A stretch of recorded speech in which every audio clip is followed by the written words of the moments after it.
Hi everybody. तो हम लोग बिहार इकोनॉमिक सर्वे कर रहे थे। अभी तक 2 लेक्चर हम लोग कर चुके हैं और आज जो है तीसरा लेक्चर है इसका, chapter 3 agriculture and allied sector जो है, तो वो हम शुरू करते हैं। फोर्थ एग्रीकल्चर रोड मैप जो है वो बिहार सरकार ने 2023 से 2028 के बीच जो है वो फोर्थ एग्रीकल्चर रोड मैप जो है वो लॉन्च किया है।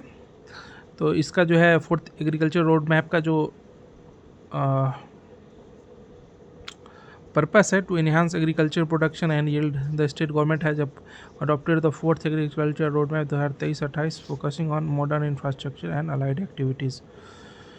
एग्रीकल्चर प्रोडक्शन और यील्ड को बढ़ाने के लिए जो है बिहार सरकार ने फोर्थ एग्रीकल्चर रोड मैप जो है उसको चालू किया है। ठीक है, इसको जो है 2023 में प्रेसिडेंट जो है हमारी द्रौपदी मुर्मू जी, उन्होंने इसको लॉन्च किया था। तो ये इंपॉर्टेंट है, इसको याद रखना है। फोर्थ एग्रीकल्चर रोड मैप को किसने लॉन्च किया था? हमारी प्रेसिडेंट द्रौपदी मुर्मू जी ने। ठीक है, to achieve the objectives of fourth agriculture road map, the Bihar cabinet has approved a budget of 1,62,000 crore. ये इंपॉर्टेंट डेटा है। एग्रीकल्चर रोड मैप के जो ऑब्जेक्टिव को अचीव करने के लिए बिहार कैबिनेट ने 1,62,000 करोड़ का बजट जो है अप्रूव किया है। तो ये जब ये फोर्थ एग्रीकल्चर रोड मैप है, तो इससे पहले कितने 3 एग्रीकल्चर रोड मैप आगे होंगे। तो जो फर्स्ट एग्रीकल्चर रोड मैप जो है वो 2008 में लॉन्च किया गया था। ठीक है, इसका जो फोकस है एग्रीकल्चर रोड मैप का, वो है कि जो एग्रीकल्चर प्लानिंग को बिहार में स्ट्रक्चर्ड बनाया जाए। बिहार जो है, जैसा कि हम लोग जानते हैं कि बेसिकली एग्रीकल्चरल स्टेट है, बट एग्रीकल्चर जो है वो काफ़ी स्ट्रक्चर्ड फॉर्म में नहीं है, बहुत प्लान फॉर्म में नहीं है। तो पर्पस इसका यही है कि एग्रीकल्चर को बहुत ही स्ट्रक्चर बनाया जाए। The road map aims to strengthen productivity, irrigation facilities and adoption of modern agriculture technologies. ठीक है, इरीगेशन फैसिलिटीज़ जो है, सिंचाई की सुविधा, और मॉडर्न जो है कृषि की जो तकनीकें हैं, मॉडर्न एग्रीकल्चर टेक्नोलॉजी, तो उसको अपनाने के ऊपर जो है इसका फोकस है। और जब ये हो जाएगा तो अल्टीमेटली जो है प्रोडक्टिविटी जो है, उत्पादकता, वो बढ़ जाएगी। It also focuses on improving farmers income through diversified agriculture and light sectors. Obviously जब एग्रीकल्चर मैकेनाइजेशन होगा, डाइवर्सिफिकेशन होगा एग्रीकल्चर में, ठीक है, एग्रीकल्चर से रिलेटेड जो सेक्टर्स है उसमें वो डाइवर्सिटी होगा, तो फिर जो है फार्मर्स की इनकम जो है वो बढ़ेंगे। The initiative provides a long term framework for sustainable agriculture development in Bihar. जो सस्टेनेबिलिटी है, जो आज अभी का जो समय है, जिसमें हम लोग इन्वायरमेंट पे बहुत ज़्यादा फोकस कर रहे हैं, ठीक है, तो उसमें सस्टेनेबल एग्रीकल्चर प्रैक्टिसेस को हम लोग बढ़ावा दे रहे हैं। तो जो फोर्थ एग्रीकल्चर रोड मैप जो है, कृषि रोड मैप, उसका एक ऑब्जेक्टिव ये भी है कि सस्टेनेबल एग्रीकल्चर डेवलपमेंट को बढ़ावा देना। Crop production in Bihar grew by 6.2% इन 2023-24। जो की पॉइंट्स हैं क्रॉप प्रोडक्शन, जो बिहार में क्रॉप प्रोडक्शन है उससे रिलेटेड जो की पॉइंट्स है उसको हम एक बार देख लेते हैं। ठीक है, crop production in Bihar grew by 6.2% इन 23-24। 2023-24 में 6.2% से बिहार में जो है क्रॉप प्रोडक्शन वो बढ़ा है। Agriculture, forestry and fishing sector contributed 23.1%। Agriculture, forestry और फिशिंग जो है वो कितना कंट्रीब्यूट किया है? 23.1% to the gross state value addition, जो GSB है उसमें in 2023-24, while crop production also contributed 11.5%। ठीक है, एग्रीकल्चर, फॉरेस्ट्री और फिशिंग सेक्टर का कंट्रीब्यूशन कितना है? 23.1% GSBA में, और क्रॉप प्रोडक्शन का कंट्रीब्यूशन है 11.5%। Cropping intensity increase from 1.47 in 23-24 to 1.52 in 24-25, indicative more intensive use of agriculture land. Cropping intensity जो है 1.47 था 2023-24 पे। क्रॉपिंग इंटेंसिटी मतलब फसल घनत्व हिंदी मीडियम वालों के लिए। इसका अर्थ ये हुआ कि जो पर यूनिट एरिया ऑफ जो फील्ड है उस पर कितनी क्रॉपिंग की जा रही है। इट मीन्स कि क्रॉपिंग इंटेंसिटी अगर ज़्यादा होगी तो ज़्यादा फसल उगाए जाएंगे, फसल उगाने की फ्रीक्वेंसी ज़्यादा होगी, और क्रॉपिंग इंटेंसिटी कम होगी तो फसल उगाने की फ्रीक्वेंसी कम होगी। तो क्रॉपिंग इंटेंसिटी जो है 1.47 से इंक्रीज होगा, कितना हो गया 1.52। इससे क्या पता चलता है, more intensive use of agriculture land. 2024-25 में 95.2% of cultivated land was under food crops. 24-25 में 95.2% जो है वो फूड क्रॉप के अंदर था।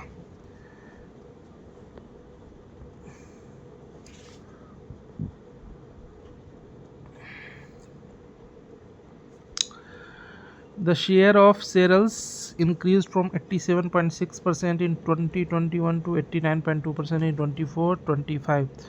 जो अनाज का है, अनाज का प्रतिशत जो है वो 87.61% था 2021 में, और वो इंक्रीज़ होकर कितना हो गया 89.2% इन 24-25। ठीक है, ये डेटा जो है ये इम्पोर्टेंट है, ये हम लोग को याद रखना पड़ेगा। Bihar cropping pattern is dominated by rice wheat system with rice grown in kharif season and wheat in rabi season. Bihar का क्रॉपिंग पैटर्न जो है किससे डोमिनेट करता है, राइस वीट सिस्टम से। ठीक है, राइस ग्रो होता है किसमें, खरीफ सीजन में, और वीट किसमें ग्रो होता है, राबी सीजन में। ठीक है, इन सेरल प्रोडक्शन राइस अकाउंट्स पर 40.7%, वीट 32.1% एंड मेज 27.1%। जो टोटल सेरल प्रोडक्शन है, सेरल मतलब खाद्यान्न या अन्न, उसमें राइस जो है वो 40.7% है, वीट जो है वो वीट जो है वो 32.1% है, और मेज जो है वो 27.1% से। ठीक है, राइस कितना है 40.7%, वीट जो है 32.1% और मेज जो है 27.1%। ठीक है, ये डेटा इंपॉर्टेंट है। Pulses and oil seed production remain low and is largely used for high sold consumption. जो पल्सेस दाल और आयल सीड्स जो है, आयल सीड्स में हो गए आपके सरसों, तोरी, ये सब। तो इसका जो शीशम, तिल, तो इन सब का प्रोडक्शन जो है वो कम ही रहा है, और ये हाउस होल्ड कंजप्शन के लिए यूज होता है। फाइबर क्रॉप्स में jute is the major crop produced in Bihar. Fibre crop में सबसे मेजर क्रॉप कौन सा है, जूट है। ठीक है, महाराष्ट्र गुजरात में फाइबर्स जो मेनली जो है वो कॉटन है।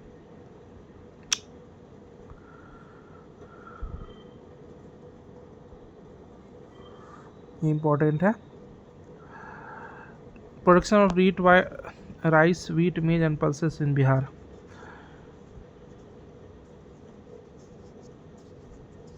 जो राइस है उसका productivity of rice cultivation has decline in Bihar. जो स्टेटस है कि राइस, वीट और मेज़ और पल्सेस में कि किसका क्या है, तो राइस कल्टीवेशन जो है वो डिक्लाइन हुआ है। 90% of rice is grown in Bihar is aghani rice. जो बिहार में राइस ग्रो करती है उसमें उसका 90% राइस जो है वो कौन सा है, अघनी राइस है।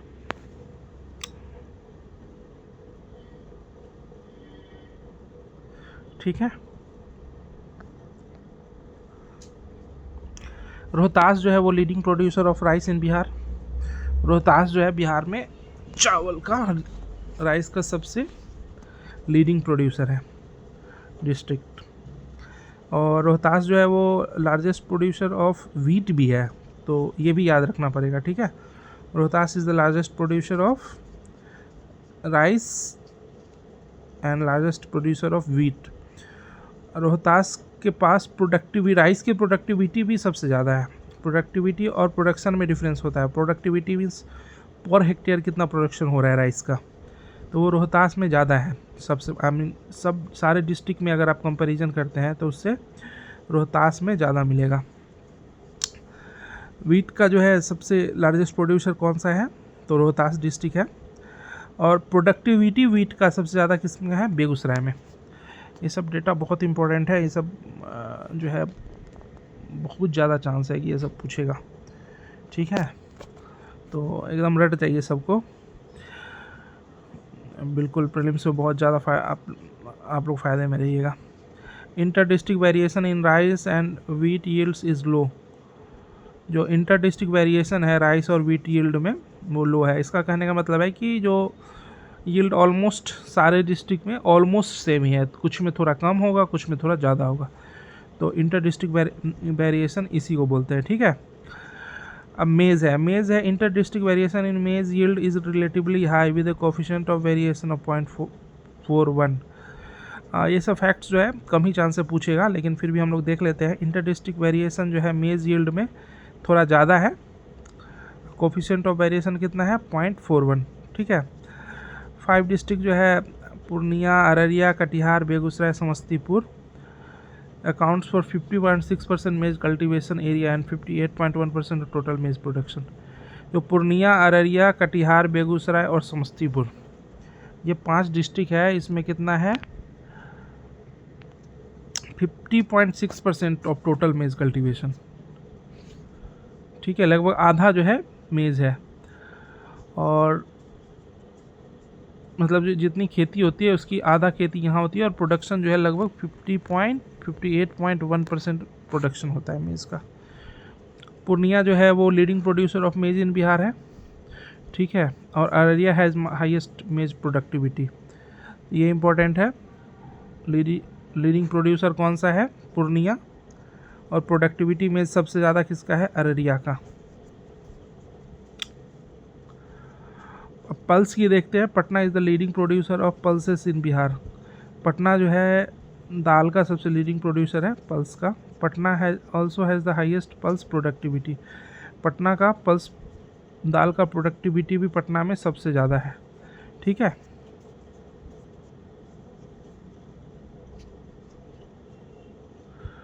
तो 4 डेटा है राइस का। अगर हम देखेंगे प्रोडक्शन और प्रोडक्टिविटी दोनों रोहतास का ज़्यादा है। वीट का जो है प्रोडक्शन ज़्यादा है रोहतास का, प्रोडक्टिविटी ज़्यादा है बेगूसराय का, ठीक है। मेज़ का प्रोडक्शन ज़्यादा है पूर्णिया का, प्रोडक्टिविटी ज़्यादा है अररिया का, और पल्सेस का प्रोडक्टिविटी ज़्यादा है पटना का, और प्रोडक्शन भी सबसे ज़्यादा है पटना का। तो ये 4 डेटा जो है ये हम लोग को याद रखना पड़ेगा, ये काफ़ी इम्पोर्टेंट है। अब horticulture sector in Bihar. Horticulture sector in Bihar includes fruits, vegetables, flowers, spices, medicinal and aromatic plants, plantation crops, makhana, honey and mushrooms। Horticulture में यही सब आता है, फ्रूट, फ्लावर, वेजिटेबल्स वगैरह ये सब।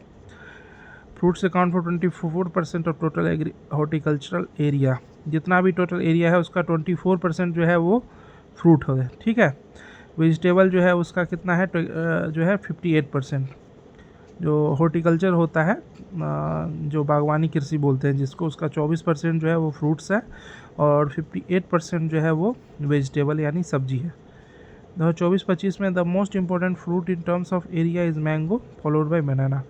24-25 में जो सबसे ज़्यादा इम्पोर्टेंट, मतलब सबसे ज़्यादा क्षेत्रफल पे जो खेती की जाती है वो किसका है, आम का है। उसके बाद किसका है, बनाना मतलब केला का है। Among vegetables potato occupies the largest cultivated area. सब्जियों में आलू जो है उसका सबसे ज़्यादा जो है क्षेत्रफल में खेती होती है, ठीक है। Nalanda is the leading producer of vegetables in 24-25। 2024-25 में सबसे ज़्यादा जो वेजिटेबल का प्रोडक्शन हुआ है वो कहाँ पे हुआ है, नालंदा में, ठीक है ना।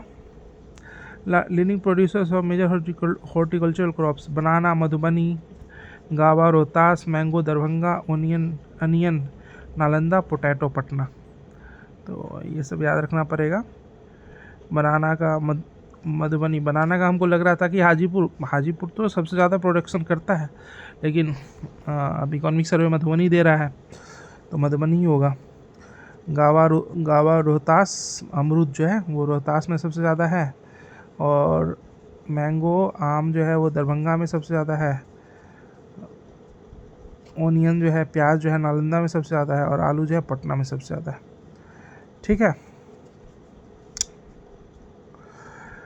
अब आते हैं Bihar horticulture 5 year road map 2026-27 से 2030-31 तक। जो हॉर्टिकल्चर रोड मैप है वो कब से कब तक है? 26-27 से 30-31। ठीक है, makhana road map 26-30 aims to double the cultivated area to over 7,000 hectares and significantly increase exports compare to 24 baseline. Makhana road map जो है 2026 से 30 है, इसका एम क्या है कि कल्टिवेटेड एरिया जो है 70,000 हेक्टेयर तक करने का। Vegetables and spices road map focuses on leveraging Bihar's fertile alluvial plains extensive zaid region season and diara region potential to develop and export oriented high value agriculture economy. The Madhu Kranti initiative aims to develop a premium quality based and export ready honey. अच्छा, honey production के लिए जो है मधु Kranti initiative जो लिया गया है वो 2026 से 31 तक है। वेजिटेबल और स्पाइसेस रोड मैप जो है वो भी 26 से 31 तक है। मखाना रोड मैप जो है वो 26 से 30 तक है। अब हम लोग देखते हैं बिहार में इरिगेशन से रिलेटेड कुछ पॉइंट्स देखते हैं। 2023-24 और 2024-25 के बीच में जो टोटल इरिगेटेड एरिया मतलब सिंचित भूमि, उसमें इंक्रीज हुआ है कितना? 7.4%। 7.4% जो है वो इंक्रीज हुआ है। Ground water remains the dominant source of irrigation in Bihar, contributing 65% of gross irrigated area in 24-25, while canal irrigation accounts for 29.5%। Ground water जो है वो सिंचाई का डोमिनेंट सोर्स रहा है। ठीक है, 65% ग्रॉस इरिगेटेड एरिया जो है वो ग्राउंड वाटर से हुआ है। कनाल इरिगेशन जो है वो कितना? 29.5%। सो बिहार में जो है वो मेनली जो है ग्राउंड वाटर जो है वो उसी से इरिगेशन होता है, मतलब 65% जो है इरिगेटेड एरिया जो है वो ग्राउंड वाटर से इरिगेशन होता है, और लगभग 30% जो है वो कनाल इरिगेशन। कनाल तो वैसे भी बहुत कम है बिहार में, पंजाब में ज़्यादा है। पंजाब मध्य प्रदेश इन सब में कनाल इरिगेशन थोड़ा ज़्यादा होता है। The highest gross irrigated area is located in Rohtas में जो इरिगेटेड एरिया है वो सबसे ज़्यादा है। ठीक है, क्यों है ज़्यादा?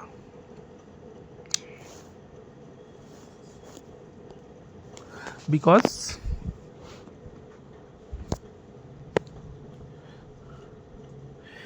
साउथ बिहार में तो ग्राउंड वाटर का इशू है, बट कनाल सिस्टम है वहाँ पे, तो इसलिए रोहतास में ज़्यादा है। और यही रीज़न है कि वहाँ पे इरिगेशन करके और चावल का लोग उत्पादन करते हैं, तो एग्रीकल्चर प्रोडक्शन और प्रोडक्टिविटी दोनों में रोहतास जो है नंबर 1 पे है। Rohtas also has the highest share of canal irrigation in the state. ये देखो, जो कनाल सिस्टम है ना वो बहुत अच्छा है रोहतास का, तो इसलिए जो है रोहतास का जो क्या है कि एग्रीकल्चर प्रोडक्टिविटी जो है वो इरिगेशन जो है वो ज़्यादा है। वेस्टर्न कोसी कनाल जो है वो दरभंगा और मधुबनी डिस्ट्रिक्ट को बेनिफिट करेगा। ठीक है, ये तो है ही। वेस्टर्न कोसी कनाल मेन पर्पस इसका यही है, इसको डेवलप करने का।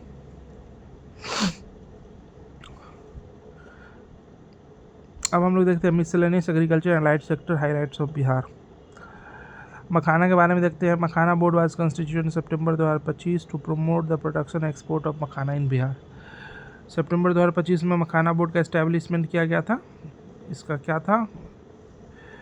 मखाना का प्रोडक्शन और एक्सपोर्ट को बढ़ावा देना। ठीक है, मखाना महोत्सव आज organise in Bengaluru during 24-25 to promote Bihar GI tag product.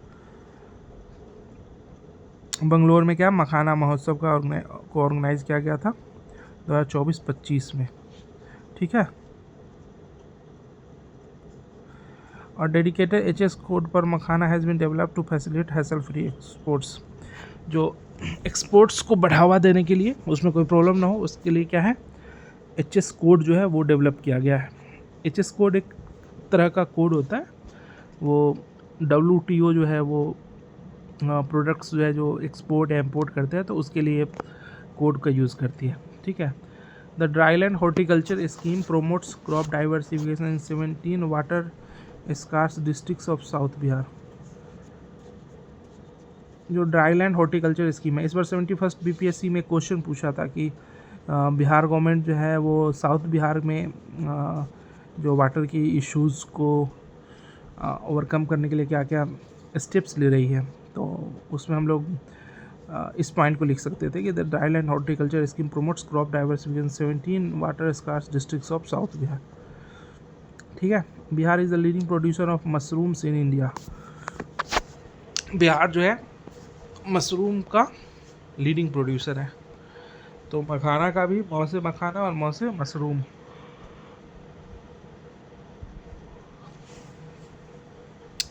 Bihar is the 4th largest producer of honey in India contributing 12.3%। Honey production में बिहार का कौन सा पोजीशन है, चौथा, 12.3%। नेशनल प्रोडक्शन में 12.3% का कंट्रीब्यूशन करता है हनी, ठीक है। The centre of excellence for fruits is located at Desari. Fruits के लिए जो सेंटर ऑफ एक्सीलेंस है वो कहाँ लोकेटेड है, वो देसरी में, ठीक है। The centre of excellence for vegetables is located at चंदी। चंडी जो है नालंदा में, ठीक है। देसरी जो है वो कौन से डिस्ट्रिक्ट में है, एक बार हम लोग देख लेते हैं। मुझे लग रहा है शायद मुजफ्फरपुर डिस्ट्रिक्ट में होगा।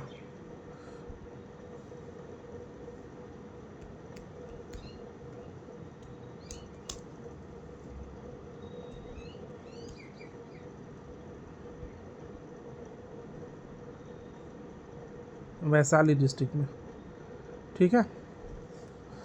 तो देसरी को क्या है, centre of excellence for fruits Vaishali district में, और चंदी नालंदा में क्या है, centre of excellence for vegetables. Additional centre of excellence are plan for mango, dryland horticulture and tomato, onion, potato. ये प्लान किया गया है, कहीं और इस्टेब्लिश करेंगे। अब एग्रीकल्चर एक्सपोर्ट से related regional office of agriculture and processed food products export development authority APEDA has been establish in Patna. Patna में अपीडा का जो रीजनल ऑफिस है उसको एस्टेब्लिश किया गया है, ठीक है। The core fish producing zone of Bihar comprises Madhubani, west Champaran, Darbhanga, east Champaran, Katihar.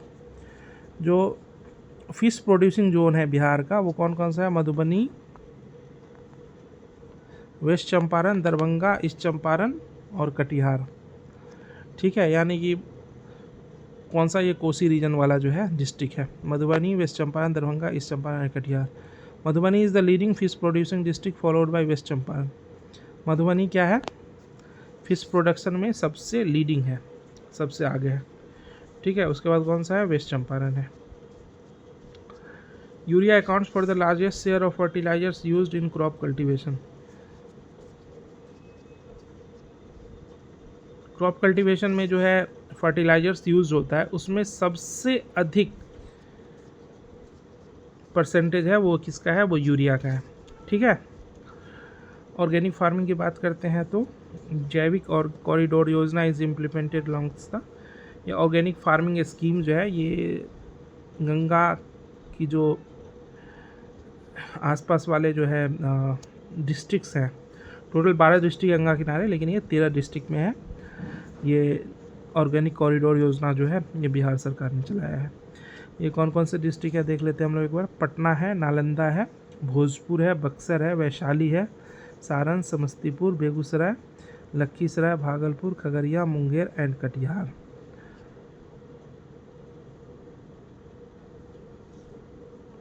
तेरह है टोटल, ठीक है।